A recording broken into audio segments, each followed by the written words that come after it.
Shalom and Hotep family. I am Brother Prodigy, and I'm back once again with another installment.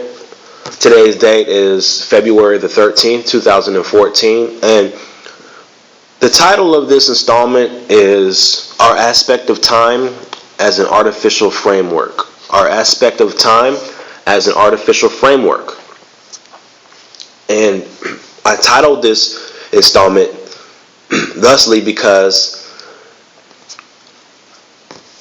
I would really like everybody to know that the clocks that we look at, the times on our cell phones, that which we use to regulate and govern our lives is at its core level artificial, okay?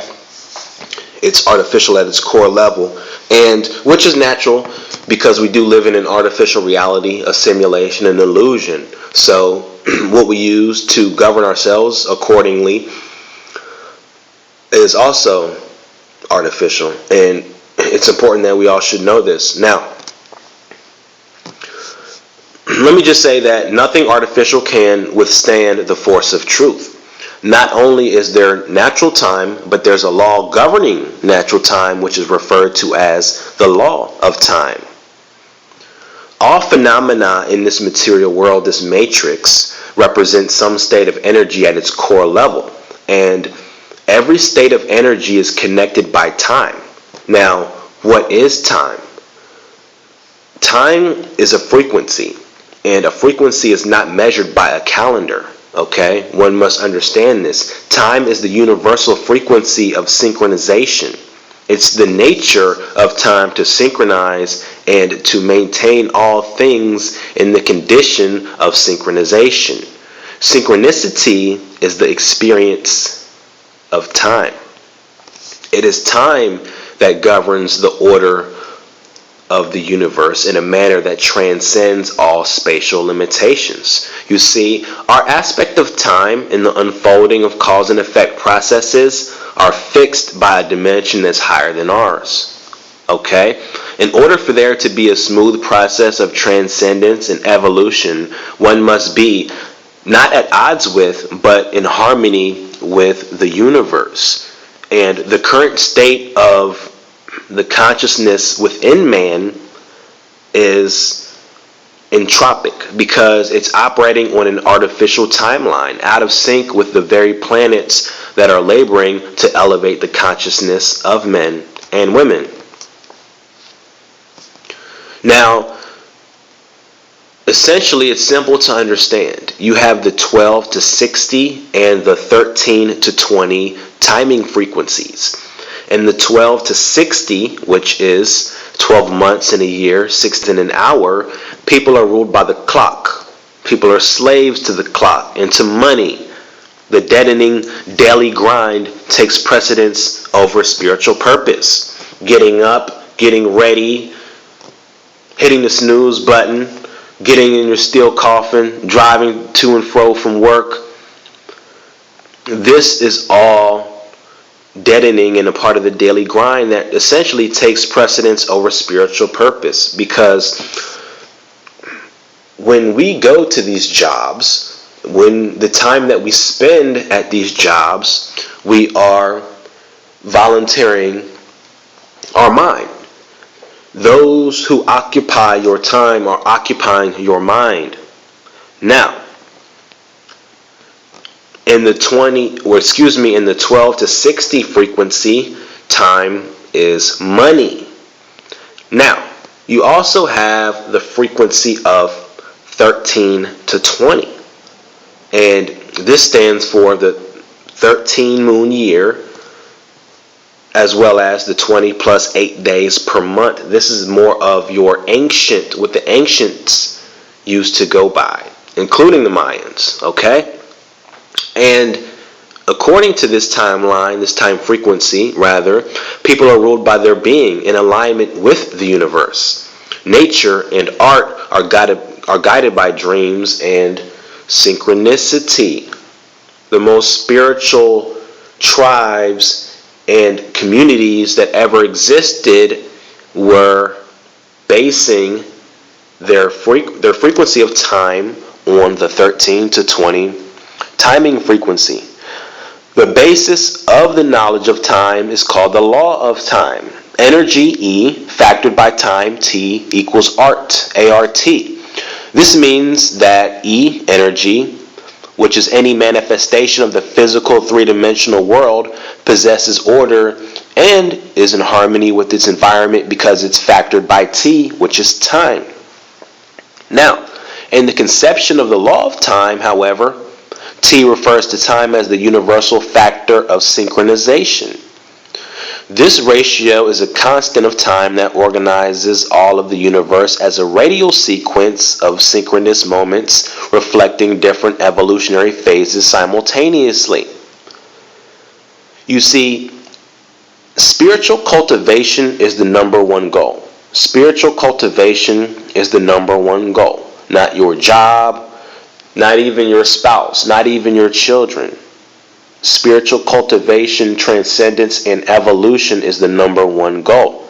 And it's hard to do this within the framework of an artificial reality regulating cause and effect processes along a linear artificial frequency range of time. You see, in the frequency of 13 to 20, 13 moons per year, 20 plus 8 days per month, everything is always in perfect order. Everything is always on time. Everything is always new. Each day is a cosmic unfoldment. The 12 to 60 timing frequency refers to the consciously accepted order of time that is artificial in nature, what we're on now. The 12 refers to the codification of daily time into essentially a regular and arbitrary calendar, a calendar of 12 months. Okay? Now, this originated in Babylonia. Essentially, the first historical form of the 12-month system was instituted in mass in the year 1583 by the Vatican as what we now know as the Gregorian calendar, which is now accepted as the standard in use worldwide. You have, in the 60 refers to the equally arbitrary division of the day into 24 to 12-hour time periods, with the hours being 60 minutes each. Now, the result of this 12 to 60 is the frequency timing range, is the creation of a timing frequency whose mental field of consciousness is dominated by a mechanic zombie-like existence and a third-dimensional science of space matter. Conscious acceptance of this 12 to 60 timing frequency is the single most contributing factor to the problem of human insensitivity towards nature in the universe. Now, why is that? Why is the 12 to 60 timing frequency the single most contributing factor to the problem of human insensitivity towards nature and the universe? Is because due to its irregularity, it compels us to depend upon the time that we are told that it is, the time that your cell phone tells you, the time that your watch tells you, okay? And this naturally creates a certain dependency. Now, there's also a book titled Time in the Technosphere by Jose Arguelles, which states that the technosphere, which is defined as a matrix governed by artificial time, is essentially an artificial sheath held together by industrial technology as a system. And this technological mantle is the sum of the processes devised by man resulting from the application of certain scientific and economic principles, especially during the last half century or so. And his hypothesis for the creation of the technosphere was to really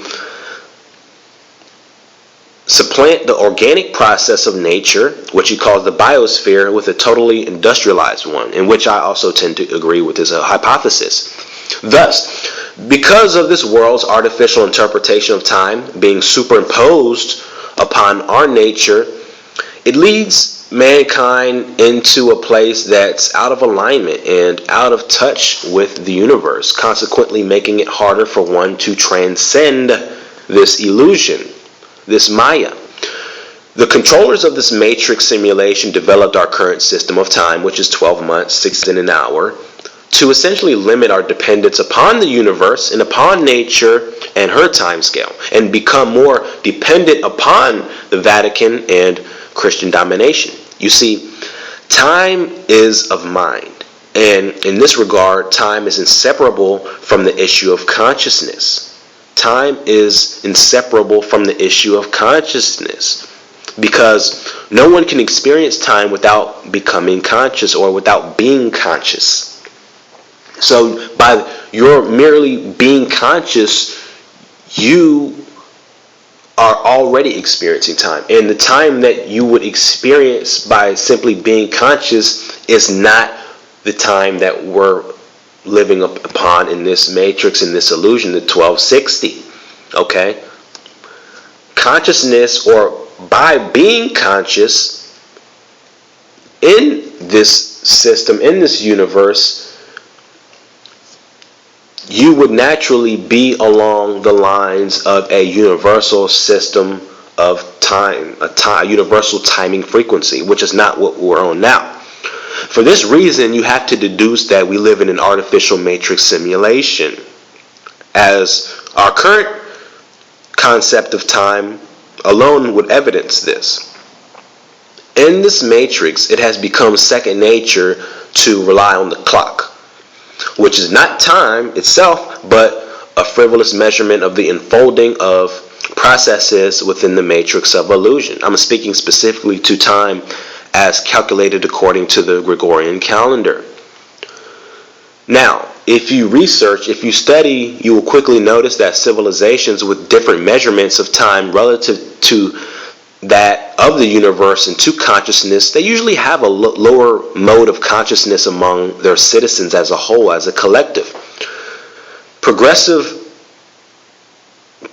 furtherance away from a de jure time scale, in which de jure means that which is righteously ordained, limits true consciousness of time within the people to such a degree that to even perceive time outside of their inherently mechanized perceptions about it is confronting their very concept of reality.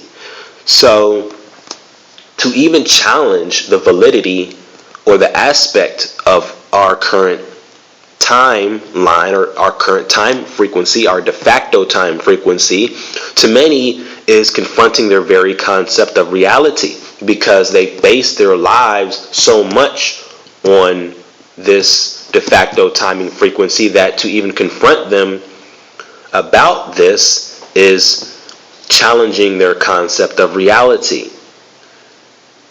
Because whenever one wakes up by that alarm or hits that snooze button, you are in agreement with that aspect or that timing or frequency. Time is actually the governing principle of a higher self-existing consciousness that regulates the order of the universe in relation to matter of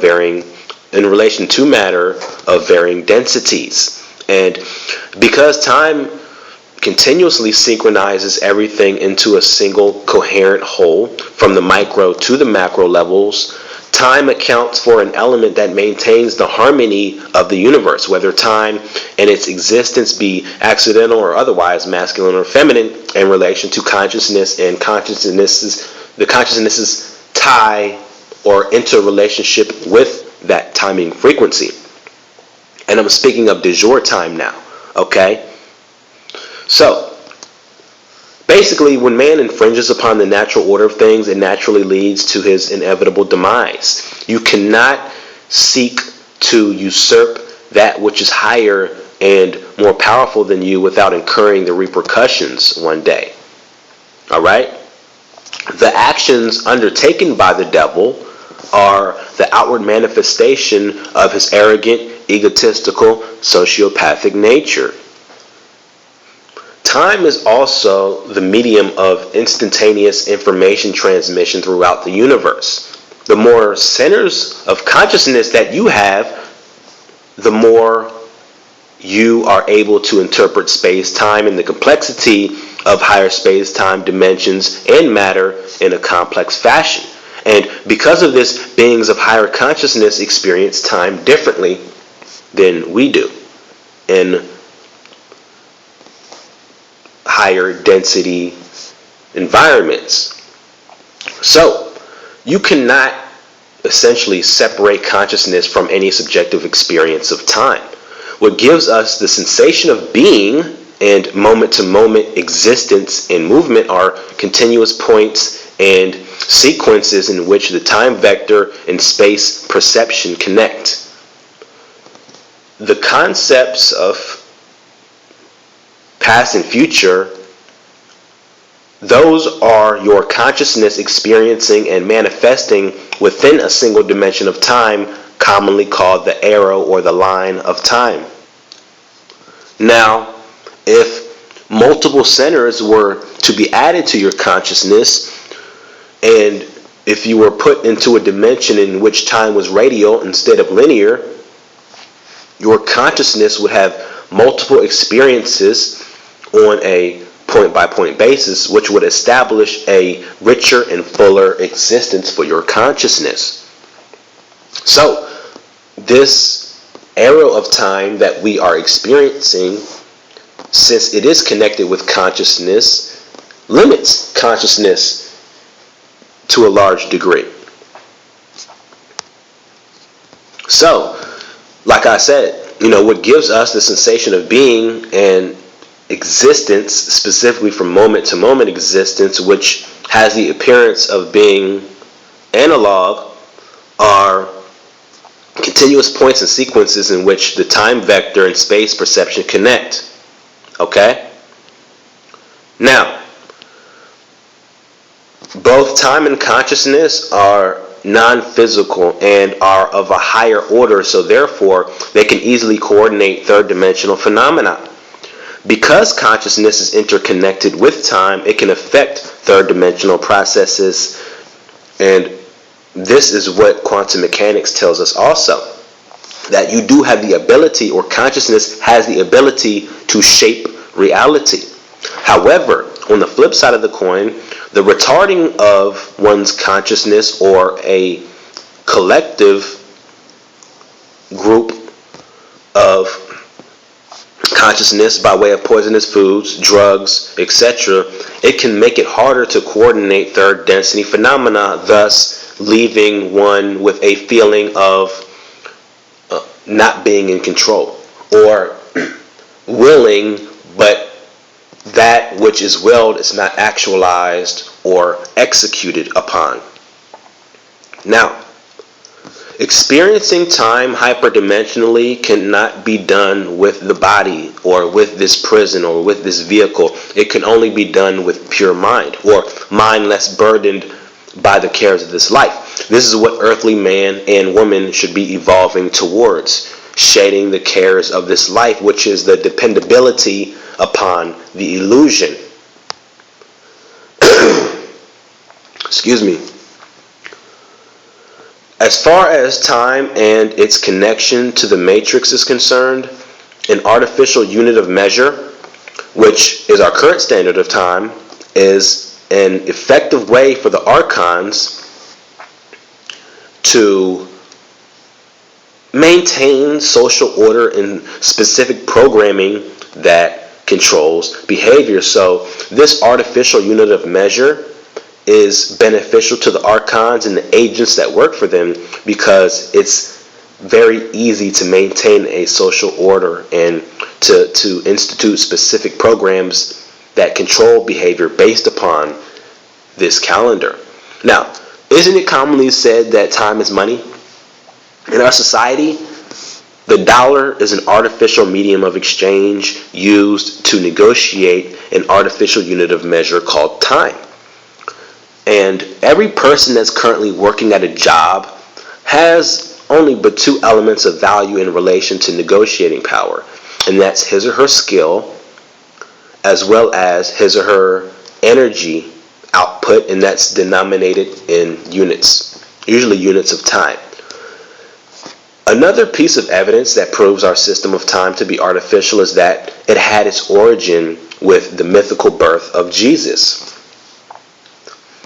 which I've said before in previous installments was only a story explaining how to activate that Christ consciousness within you as a formula. And it was never actually a historical fact. It simply explained the baptism and ascension of the Christos Melos and the ordering of the seven churches. The birth of the mythical being named Jesus Christ has always been speculatory or conjecture, mythology. And let me add this too, by the way, that because something is mythical or because something is classified as a mythology does not mean that you should throw it out. Because mythology is truth in the realm of illusion, or mythology can be or can contain elements of truth within a matrix of illusion, which we're currently in now. When you look at our calendar, it must be understood that it's a mental instrument for holding the programmed patterns of thoughts and behaviors of a given culture, people, or civilization. Take, for example, Christmas, Easter, Halloween, Thanksgiving, the 4th of July, etc. They're just root observances done with a pretense of morality within a preconstructed framework. See, a program of time elementals determines the nature of consciousness. A program of time elementals, which we readily see on and by the calendar, determines the nature of consciousness. When speaking of the Gregorian calendar, and also, if you notice, the more holidays that are instituted, that has a direct correlation with the digressing of consciousness, okay? The more holidays are instituted and enacted directly correspond with the devolution of the consciousness of the collective. When speaking of the Gregorian calendar, it must be understood that any base unit of measure, namely the month, alternating between 31, 28, 31, 30, etc., sometimes 29, this naturally sets up a natural dependency because of its irregularity. That which is irregular or frequently irregular sets up a natural dependency upon or with those that hold the power or hold the keys that claim dependability. So just remember, our current aspect of time is all based upon fiction, as is our currency, as well as the subliminal programming by the system in order to enslave your mind.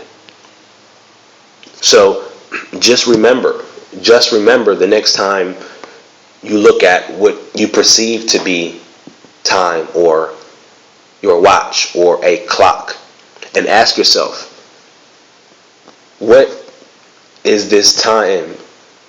What connection does this time have with what is true or with the corresponding universe? When you hit your snooze button, when you wake up by that alarm, you are in agreement, you are in acceptance with the illusion of time or the illusion of this timing frequency. Okay, when you drive and go to work or come home from work or pick your children up from school or what have you, it's all based upon the people that you meet, come in contact with, develop friendships with. Those are all based upon an illusionary phenomena. It's all based upon an element, a de facto element, which de facto I'm using essentially means that which is been enacted by an order or decree, because we had no choice but to accept this Gregorian calendar and this system. That alone tells you that you are in a matrix, that you are in a matrix. And from corporations to educational construct, these are all governed by this mysterious illusion of time and the phenomena, okay, that correlates with that. So, with that being said, I am Brother Prodigy, and I would just like to say, Peace and Hotep.